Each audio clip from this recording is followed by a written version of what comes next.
With no shelter and nowhere left to go, a father hides with his young son inside a public bathroom for the night. As strangers pound on the door, he masks desperation with imagination, pretending they've traveled back to the age of dinosaurs so his child won't feel afraid. This is the lowest point of a journey defined by sacrifice and the pursuit of happiness. The story begins months earlier, following Chris Gardner, a struggling salesman trying to make a living selling portable bone density scanners. Each morning, he drops his young son Christopher at a low-cost Chinatown daycare, where he notices a misspelling in the center's motto about happiness and complains about graffiti on the wall. While waiting for a bus, a homeless man mistakes Chris's scanner for a time machine. Chris spends his days visiting hospitals, but most doctors consider the device overpriced and unnecessary. With sales failing, he relies heavily on his wife Linda, who works double shifts to manage childcare. Financial pressure mounts as Chris falls behind on bills, accumulates parking fines, and eventually has his car towed.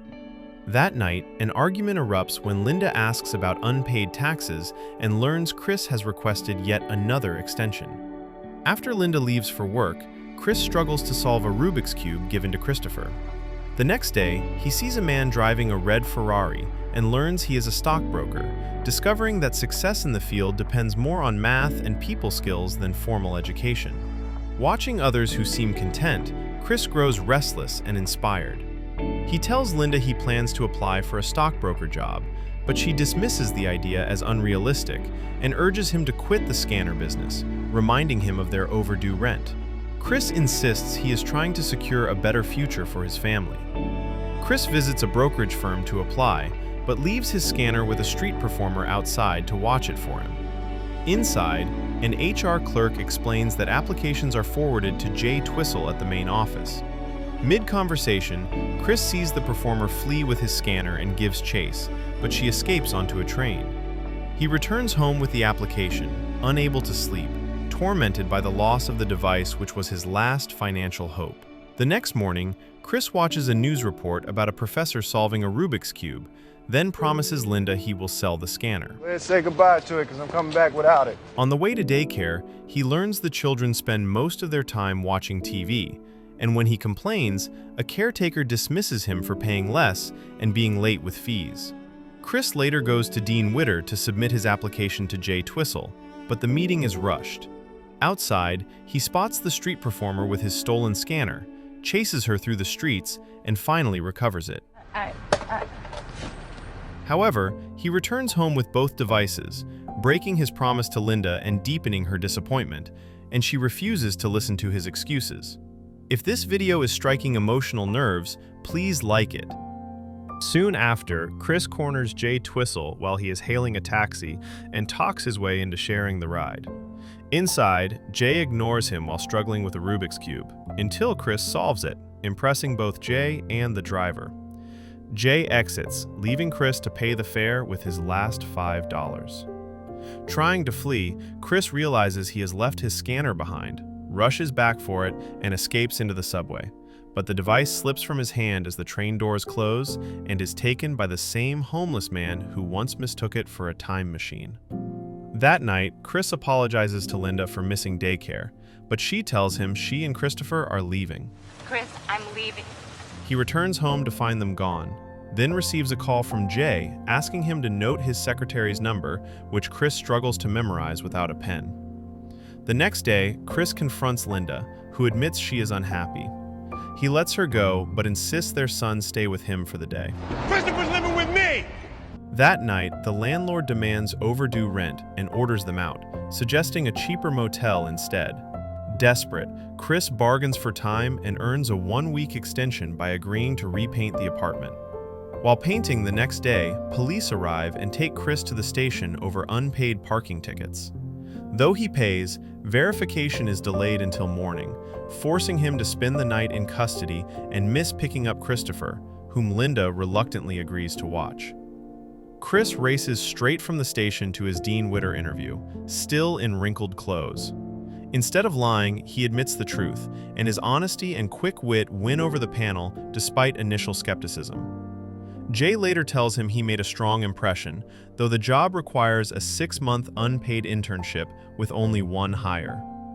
Chris agonizes over the risk but continues, finishing the apartment work that night. Linda then reveals she is moving to New York for work. Chris agrees on the condition that Christopher stays with him, and Linda leaves in tears, ending their marriage. After Linda leaves, Chris and Christopher move into a cheap motel with help from a friend. On a rare free afternoon, Chris plays basketball with his son, briefly discouraging Christopher's dream of going pro before correcting himself and urging him to protect his ambitions. Chris then sells a scanner to a hospital, earning much-needed cash and celebrating by buying Christopher a chocolate bar. He soon begins his unpaid internship, where interns are pushed to do anything to land clients. During lunch, he spots the homeless man with his lost scanner, chases him, gets hit by a car, and spends the rest of the day limping with one shoe. Do subscribe to the channel before watching ahead. Chris settles into a grueling routine, running errands at work, rushing to pick up his son, commuting across the city, and struggling to pay motel rent. Unable to work late like the other interns, he squeezes productivity into every minute, even skipping bathroom breaks, yet still falls behind. Desperate, he breaks protocol and cold calls a CEO, surprisingly landing a meeting with Walter Ribbon. Mr. Ribbon! Hello, sir. However, delays over parking and traffic cause him to miss the appointment. Later, Chris asks Christopher to accompany him to meet Ribbon again, and this time his persistence pays off when Ribbon invites them to a football game. Though Ribbon admits he likes Chris, he makes no promises, but the outing gives Chris valuable connections and a rare moment of joy with his son.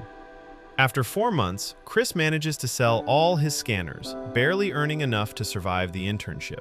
But his momentum collapses when the IRS freezes his account for unpaid taxes. Desperate, he confronts the friend who owes him money, only to be dismissed.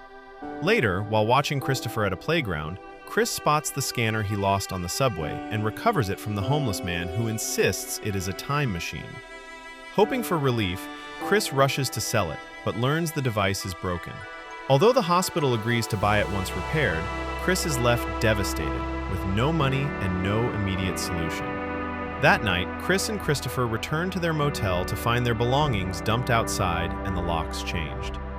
Exhausted and frightened, Christopher cries as Chris desperately searches for help, but even his friend Wayne refuses to open the door.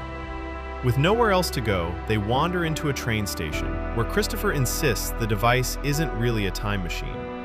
To comfort him, Chris pretends it is and imagines they've traveled back to the age of dinosaurs, urging his son to hide in a cave. They spend the night in a station bathroom, playing along with the fantasy until Christopher falls asleep. Alone, Chris breaks down in tears, overwhelmed by their situation, shielding his son's ears as people bang on the door. Chris goes to work each day carrying a suitcase and inventing excuses, while he and Christopher struggle through life in homeless shelters, often racing to secure a spot before curfew.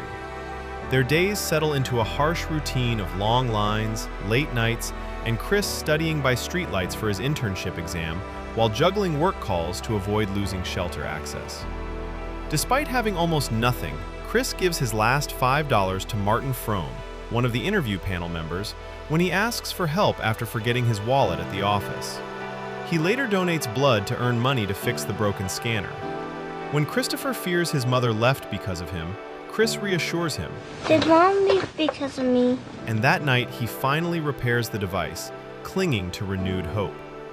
Chris soon sells the repaired scanner, earning enough to survive another month and briefly treats his son to the comfort of a real hotel and a morning at the beach. As the internship nears its end, he secures contracts through Walter Ribbon's connections, and Jay's praise on the final day only heightens his anxiety. Called in by the senior partners, Chris is offered a full-time position. Tomorrow's going to be your first day. Breaking down in tears as his struggle is finally rewarded.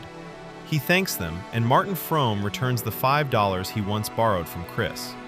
Chris then leaves, reflecting that this chapter of his life is happiness. It's called happiness. The film ends with Chris reuniting joyfully with his son and revealing that he later built a successful investment firm, securing the future he fought so hard to achieve. Thank you for watching, and please share this with friends who'd enjoy the story.